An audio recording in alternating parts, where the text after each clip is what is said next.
Zero Pucks Given in partnership with Blades Belong on Your Feet and the Hockey Art Co. presenting Will Polston. How you doing this evening, fella? I'm very good, thank you. Very good indeed. Thank you so much for joining me. It's been a long time coming. We were supposed to meet in October, I suppose, but my dog ended up in the vet, so we had to cancel. But No worries at all. How's the dog now? you know what? She's fine. She had such a severe injury about a year ago that cost us so much money to fix, even though she's insured. And now she jumps around like there's nothing wrong with her. I'd like a cursory limp every now and again just to know it was worth the money. Yeah. But I mean, you giving up your time for me to do this is incredible for me, because following you on social media, came across you because you were obviously a Chieftains player for a long time. Your whole hockey career was at Chelmsford. But where do you find time in the day? You must have more than 24 hours in the day. Yeah, I like to squeeze the most out of the day. I managed to get a few bits done. So yes, Yeah. got So to make the most of it. we have, yeah, and you get it once, of course. So starting with Yeah. hockey, you were Chelmsford for your entire career. Yeah. Um, right from youth through to Chieftains. You must have played with some players coming through at the time that you did. Yeah, I suppose. I mean, I grew up at Chelmsford. For me, ice hockey started. Believe it or not, ice hockey actually started for me at Romford. And why I say started for me at Romford was because my family are all from Romford, and we went ice skating on like a Saturday afternoon one day, and then I must have been about 7 years old, and then I came home and saw and basically what I'd seen when I was 7 years old was a poster of a hockey player, and I'm thinking maybe as well they were playing hockey afterwards after like the afternoon session skate, and went home and just started using a broom and a tennis ball out the front of the house. My dad realised what I was doing, then went and bought me a little Franklin hockey set from Toys R Us. But yeah, I mean hockey wise, in terms of people that I played with over the years, I've been very fortunate. Some of my very good mates that I've grown up with playing, some of my best mates have gone on to become some of the best players in the country, some of the best players to ever have played for Chelmsford, and yeah, it's been good fun along the way. So I mean, you retired sort of just at the end of the season where COVID finished it, I suppose, wasn't it? That was the last one that you played. But then you returned earlier this year for the Josh Batch testimonial. I did, How yeah. did you feel the So day after that? yeah, well, do you know, it's funny because I'd actually been going out on the ice for a few months before that because I didn't want to be that guy that goes out, skates and falls over and doesn't do anything. So I'd been going out and having a few sessions with some of the Nighthawks and a few of the other guys, and yeah, it was really good fun. It was really good fun. I think for me more than anything else, it was back playing with some of those guys that I mentioned: Danny Hammond, Liam Chong, Sean Barry, obviously Josh, and a few other mates that I've got to know through Josh, like Ben Davies, and yeah, a few others that we've got to got to know over the years. So yeah, it was really good fun. And your career now, I mean, I've probably what I've probably said is not wrong, but probably not even encompassing half of what you do as a business and performance coach. You're an author, and your book, I can see it there behind you on the sale, North Star Thinking. So tell us a bit about that and where the ideas for that came from. Yeah, so the short version is I grew up with a belief that money equaled happiness, and I went on a tangent to make as much money as I could as early as I could, and I become pretty good at that. You know, I was the kid at school buying and selling sweets in the playground and ducking and diving, buying stuff out of the paper, selling it on eBay, doing whatever I could to make a few quid. And then about 18, I stumbled across personal development. At the same time, I went into financial services. The more personal development I did, the more money I made. That went on for some years. And then 10 years ago this year, I had a big, what I call lightning moment, life-changing moment, where I realized that my driver was nothing to do with money. It had never really been about money. It was all to do with my dad and how my dad hadn't achieved certain things he was capable of, and the impact that had on him and my mum and me and my family and a whole host of other people. And I just vowed in that moment, I don't want anyone else to go through the suffering that he went through and we went through as a result of him not achieving his full potential. So from that moment on, I've just been obsessed with anything to do with human awareness, human potential, human behavior, to enable people to do exactly that. Did you sort of take that belief into playing hockey as well? Did it sort of help improve how you were playing? Um, no is the honest answer. I actually think, knowing what I know now, and it's so easy to say, isn't it, with hindsight, like the amount of things that I would have done differently in hockey. even in my more senior years of playing hockey, would have just been so different. The main thing being is that what's challenging about hockey, and many people listening to this podcast will know, is that pretty much all the players that were playing at the level that I was playing at with the Chieftains and prior to that Warriors and whatnot, like nobody makes a full-time living from it, right? So everybody's getting up and going to work the next day. Yeah. But when for me, I used to wake up at 5 o'clock in the morning, get up, go to work, do work all day. Then sometimes you wouldn't be getting on the ice till 10:30 at night.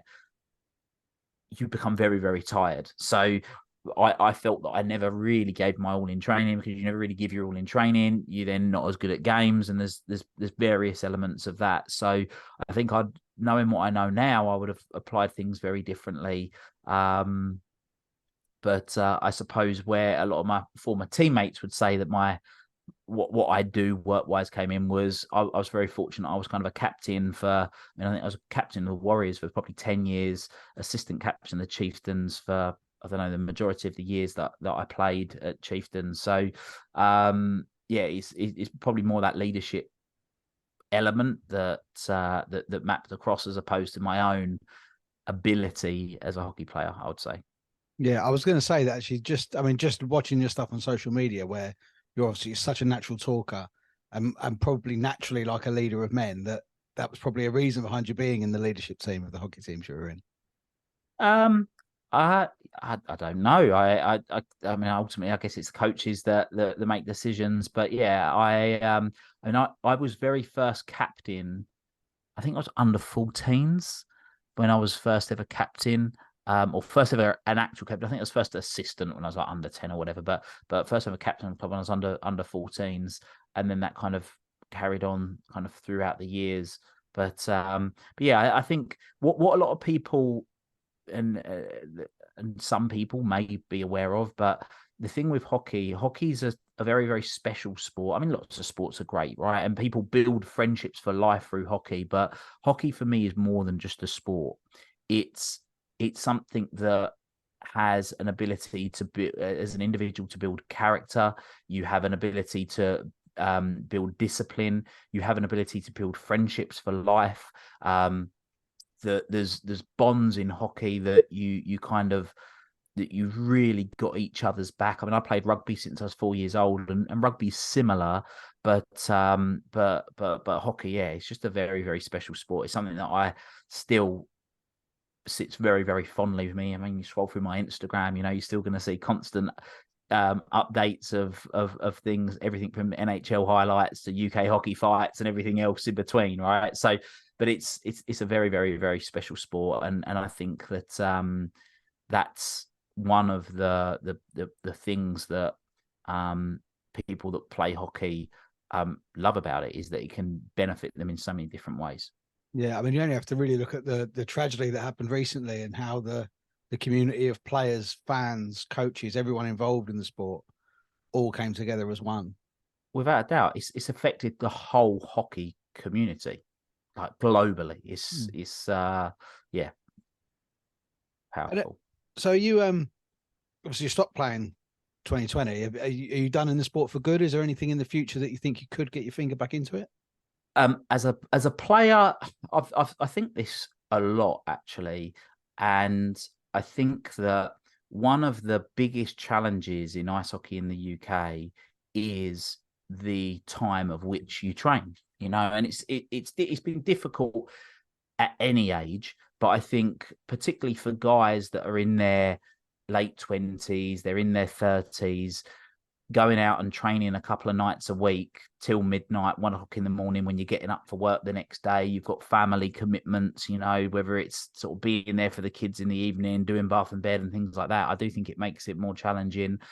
Am I in a position where, with other priorities I've got in my life right now, that I can prioritize giving up sort of those late nights multiple times a week? The answer is it's just not a priority for me right now. But yeah, that little taster of being back on the ice a few nights a week back earlier this year before Batch's testimonial was wicked. It was really, really cool to be back out on the ice, and it does make you realize how much you love it. There's an Instagram reel that I saw coming up to a year ago, and I saw it once, and I've never been able to find it again. So if anybody listening to this has found this Instagram reel, please message me on any social media, email it to me, whatever. And it's an Instagram reel of a player doing like a sort of point of view as he's skating onto the ice, and you hear like all this background noise, and then you see like one stride out onto the ice, and then it's silence. And that for me was one of the best ways of describing what playing hockey was like for me. My mind runs at 100 miles an hour. I've constantly got things going on in my head. But it's once you take that first skate out onto the ice, that first stride out onto the ice, things just kind of go quiet, and you can focus and you can be present. And that for me is just incredible. You know, there's very, very little that comes close to that feeling. Yeah, that's speaking to some of the younger players that play the game, particularly in the Chieftains as well. There's some young lads. The Slough Jets have got quite a young team, and it's trying to find the answer for these young guys mentally. Whether do they get that when they skate on the ice? Can they block everything out, or are they mentally struggling to do what they know they can do, but just do it in front of 1,000 shouting people on a weekend? Yeah. And did you ever find that a difficulty playing hockey with your mates? Maybe some shitty in the street, or then 1,000 people packed in the Riverside on the weekend. Do you know what? It's really interesting. This is where like the work that I do really does come into play. So, there's something that's known as flow state, which is a term, which is the term that was created from a guy sort of decades ago, and flow state is that moment that we've all experienced where you are just so present because you are so in the zone, you're so focused, you literally, it's like tunnel vision, like everything else just disappears. And flow state has been reported to typically be when you're operating about 4% above your skill level. So not much more than you end up breaking down, you can't handle it. Much more before that, you're bored and kind of you're getting distracted or whatever. So when you're in a really competitive game and you're really, it doesn't matter. Nobody could be in the rink. It's really like that. You could be scrimmaging, like having a really good scrimmage on a Tuesday night where there is literally nobody watching, or you could be playing a game on it could be a playoff final leg at Riverside, and there's 1,000 people there, like you say, and you can be so many, you just don't notice anybody there, or at least I think that's the case when you're really into it. And that's definitely a factor. But what I know I personally did years ago was that I got so caught up in my head, which is then which is actually when you play worse. So when you're actually having to think about things, and that's the whole thing, is that nobody ever rises to the occasion. They always fall to the level of their training. So that's why if you train hard and you train like you play, you'll find that when those times get difficult, that it becomes your baseline, if that makes sense. Yeah. Rather than thinking, oh, well, it's a great occasion, I'm going to step up to that occasion. Rarely does that ever happen. You tend to fall to the level of your training. And yeah, that's kind of my experience. Can sort of try too hard. Yeah, exactly. You try too hard and you overthink things, and you're thinking about too many things going on at once. Whereas if you just kind of be truly present and you do what your natural ability knows that it can do, that's when you have the best successes. And that's when you see the guys that it looks effortless for them, because in that moment it is completely effortless. They've trained and trained. Nobody's got the God-given talent, that they're just naturally amazing at it. Every single player that I know, whether it's the Josh Batches of this world, whether it's the Bartletts, whether it's Liam Chong, Danny Hammond, any of the players that I think of that I deem to be great players, those guys just trained, whether it's on ice, off ice. They would just be constantly training, and then as a result, they when it comes to game time, they're able to perform. Yes, that's truly a mark, isn't it, of a very committed athlete that can train to the level that they can decompartmentalize their thoughts to perform in the moment, which I'm sure you're having to do in one of your other hobbies, because you've recently had your pilot license, haven't you? Yeah, well, it's not completely done yet, but yeah, very nearly done. So yeah, all my theory exams are done now, and I'm sort of a few hours away from having the full license, which will be cool. What's the main goal there? To sort of nip yourself off on holiday, or just to get around the country a bit quicker? Yeah, do you know what? So I've been asked this a few times, and the honest truth is, so this is a funny story. So I said, like, once upon a time, I was very obsessed with money, and not just money, but the things that money could buy. So when I was in my sort of early 20s, I'd bought a lot of the things that you might sort of strive to want to have. I had the house, and I had the convertible car, and I had the watches and whatever. And I remember thinking, right now, what else am I going to get? What do I want? And one day I was watching the TV, and there was a microlight. And I was like, oh, that looks cool. How much is a microlight? So I Googled a microlight. And at the time, I can't remember. I think a microlight was like 5 or 15 grand or something. But then a plane was only 30 grand. And I was like, I can get a plane for 30 grand. Like, in my head, a plane was going to cost millions of pounds. I Yeah. was like, this is amazing. I'll just buy a plane. I thought, no, that's stupid. I need to get a license first. So I started doing a few lessons. And then, interestingly, at that time, I remember it was kind of coming into winter, probably this time, probably 10 or so years ago, actually. And then obviously where we had hockey at weekends, I could only fly like every other weekend, and then lessons get cancelled because the weather's not very good. So then I ended up just going, I'll park this, I'll pick it up another time, which I then ended up picking up a couple of years ago. And at the time, 10 years ago, I also thought it'd be a really good thing to do on first dates. You know, I was single at the time. I thought, right, what can we do? Rather than just go for Pizza Express, I'll say, oh, let's go to France for lunch or whatever. I thought that might win me a few brownie points. But yeah, now it's yeah, to be able to use for work, to commute around a little bit. And since I was, I don't know, 3 or 4 years old, I've been obsessed with Peter Pan. You know, I've just been obsessed with Peter Pan, the freedom of being able to do whatever you want, and just I just loved the idea of being able to fly. I used to do a lot of scuba diving years ago, and that for me was like the nearest feeling to be able to fly. But now, or within a couple of months, yeah, to be able to say, right, let's I don't know, like my friend Josh, who lives in Wales, who plays for the Cardiff Devils, so right, come, we'll pop over and go and see him. But rather than a 3.5 hour drive, it'll be like a 45-minute flight, and then can hop back. So yeah, but it's for fun, really. You know, I'm not planning on flying people on their holidays in an EasyJet plane and becoming a commercial pilot anytime soon. No, you won't be having an air race with James Pentecost anytime soon. Yeah, exactly. I'm not Yeah. coming after James's job, so Yeah. he's all good. But did you find moving into the industry that you've gone into that the correlations of from being, you know, for what in this country, especially in ice hockey, is, you know, you were near the top level that you can be in this country. Did it correlate into what you do now? So like that ambition. Um, I think I've always been competitive. You know, I've grown up. I played rugby since I was 4 years old, ice hockey since I was 8 years old. I've done a multitude of different sports, from boxing to I mean, whatever it is. My family are competitive. You know, whether it's playing double or chess or Scrabble, you know, we're all out to win. So I think Yeah. there's something that's kind of into us there. But I think there's synergies in terms of the work that I do, but from striving, I just think that, and this is the thing when I reflect back on my hockey career, is that I can honestly say, day to day, I'm constantly striving to be the best that I can be in the work that I do professionally. I'm always looking to up my game, and if I'm really honest with myself, did I think that I did that in the latter years of my hockey career? Not as much as I would have liked, if I'm being completely honest, you know, because it just wasn't as much of a priority as other things were, because there's only so many hours in a day. And like I say, when you're looking to train at night and late at night, and you're not necessarily giving it your all. So yeah, that's what I'd say around that. Yeah. A big part of what you do is on social media.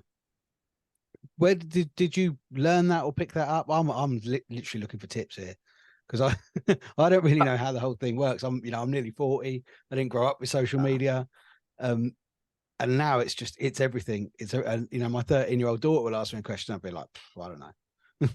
Um, so social media is a really interesting one. I think that there is it comes back down to, and I look at things as a business. So whether it's a podcast, whether it's whether it's a business, whatever, you've got to begin with the end in mind. Like, what are we trying to do here? And I think in whether it's social media or a podcast, you make a decision. Are we looking to educate or entertain?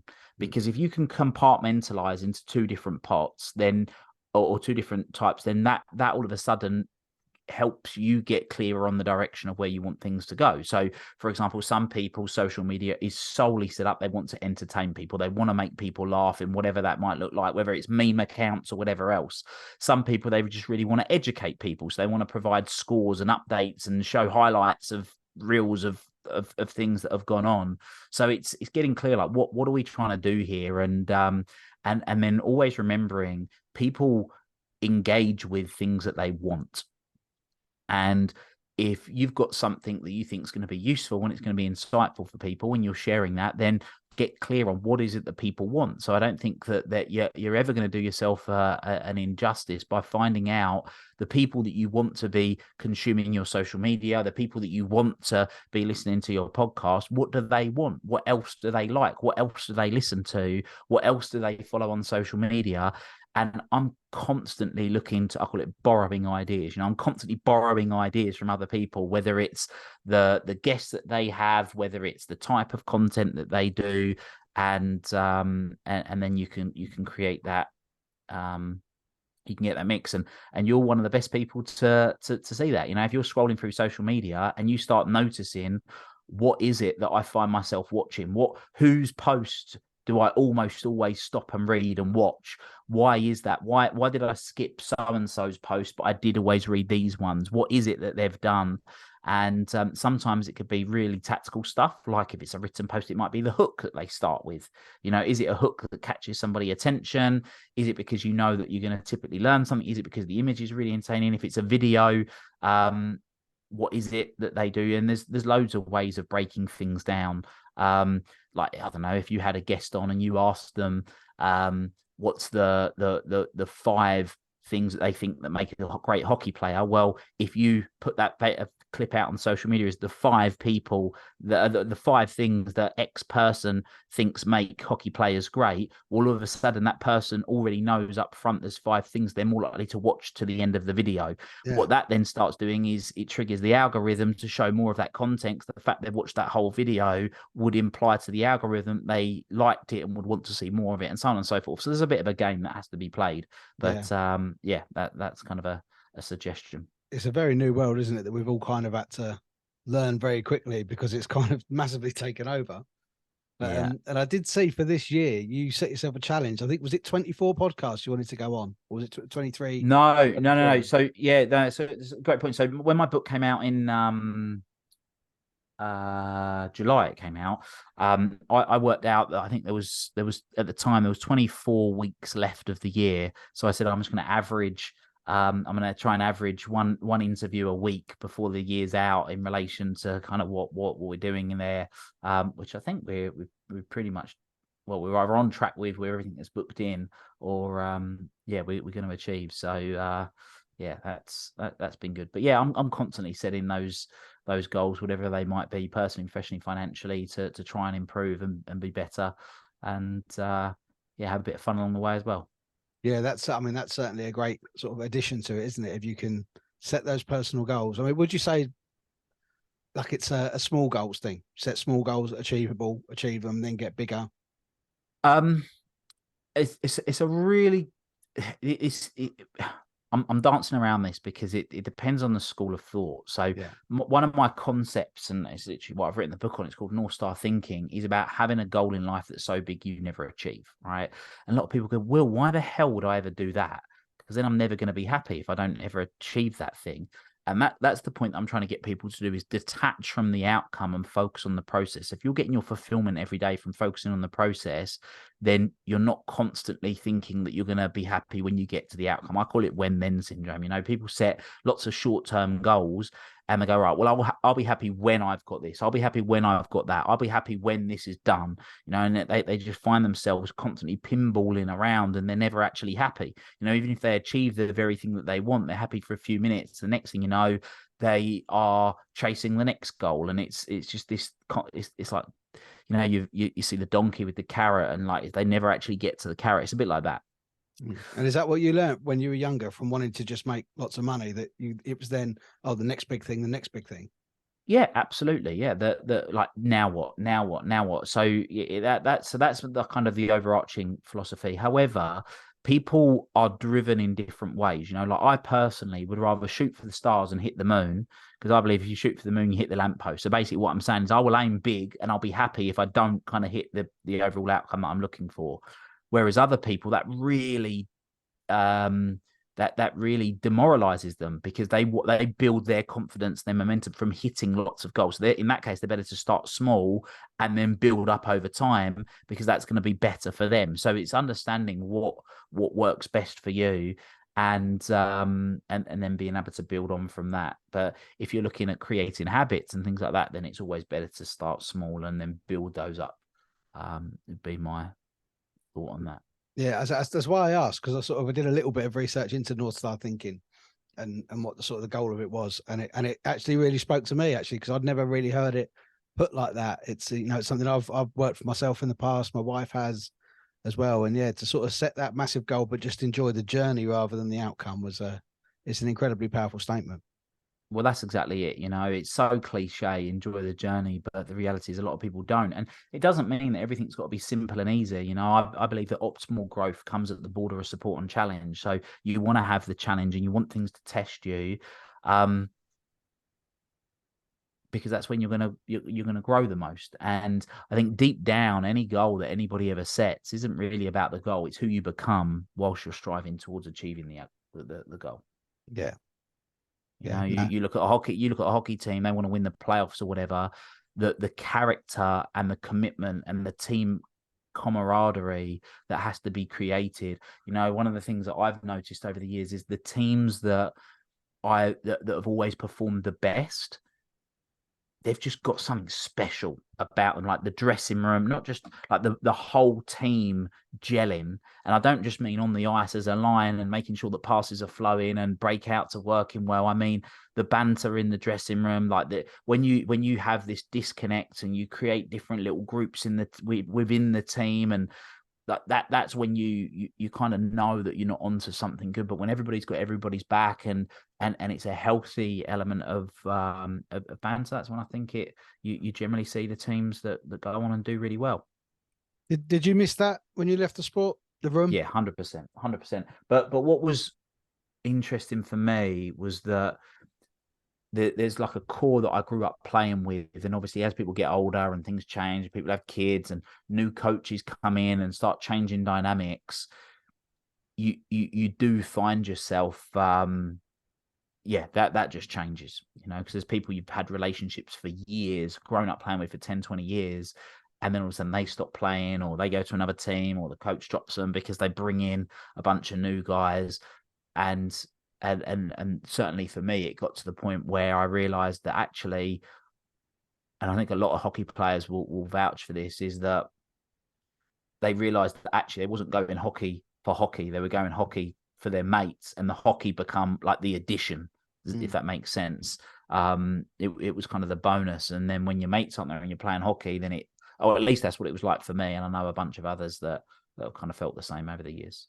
I think a lot of professional sportsmen say when they leave there, especially team sports, that they don't miss the sport when they've given up. It's the room that they miss, and the banter and the camaraderie. Did you try and replace it somehow? Um, did I try and replace it? I mean, I think that I'm quite fortunate in the work that I do. I've got a very social, like pretty much every hour, every day, I'm speaking to somebody, and there's groups and WhatsApp groups and various different things. Um, so I think that it was kind of already replaced by default. So I didn't have like this period of time where I was like, I'm really missing something. That said, I'm gonna contradict myself here a little bit. I'm at the moment, I'm in a position where I'm missing sport.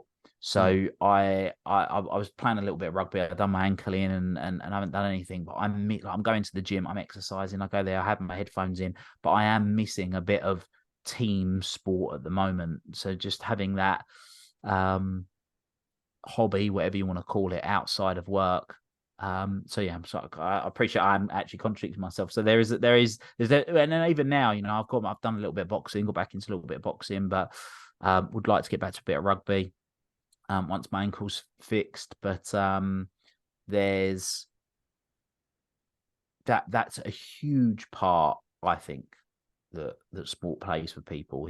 It gives them that social life and that interaction. And I think the other thing that's interesting is that when you're playing sport, in most cases, it's a leveler. You know, it doesn't matter whether you're old, you're young, whether you're experienced, inexperienced, whether you are a student, or whether you've got a really good professional career in banking or whatever it might be. When you're in that, everyone's on the same level. Yeah. And I think that's cool. I remember having a conversation with James Ayling actually not that long ago, well, a few years ago, and we were both saying that like he's really well respected in his career. Have you had James Ayling on the podcast? I have, yeah. Yeah, so obviously James has been incredibly successful in the world of production, and obviously a lot of people want him because he can provide them work and acting work and all that stuff. So there's a lot of people that won't say certain things to him, but what he always said was, in the dressing room, you can rely on somebody that's gonna banter you and that's gonna dress you down a little bit when you've had everybody else sucking up to you all day, and then you walk in of an evening and somebody rips you straight away as soon as you walk in for whatever it is that you've done, and I think that's a part that's definitely missed for sure. Yeah, James and Frankie Sabini were supposed to come on together last season, Right. but they ended up coming on separately because they worked on a project called The Enforcer, which they did indeed. They filmed at the Riverside. I think we're still yet to see the short version of it. Hopefully, it gets enough traction they can make a full length version. Yeah. So yeah, no, that was really interesting to speak to them. But Will, thank you so much for your time, man. I've really enjoyed talking to you, especially all about what you do with your job, because the positivity is just infectious, and I love to hear it. That's why I love sticking on all your social media videos. Thank you. No, I appreciate it. And am I right, Sam? Was it you that I saw up a mountain wearing a chieftain shirt? Was that you? No, that wasn't me. Right. Okay. No, my daughter was up the top of the Burj Khalifa in a chieftain shirt. No, there was somebody last season that I saw that had a bit, and I couldn't really see because it was. You bumped into him skiing. Yeah. I think that's Andy. I think Andy. Right. Okay. Yeah, him. I remember family. they had a beard, but yeah. Other than that, yeah. No, you would not catch me skiing. No way. Fair enough. I'm a hot holiday person. Fair enough. Well, Ben, thanks so much for having me, and really good to chat. Yeah, no, it's been a real pleasure, mate. Real pleasure, and all the best for North Star Thinking and completing your podcast challenge for the rest of this year. Thank you very much. Lovely. Cheers.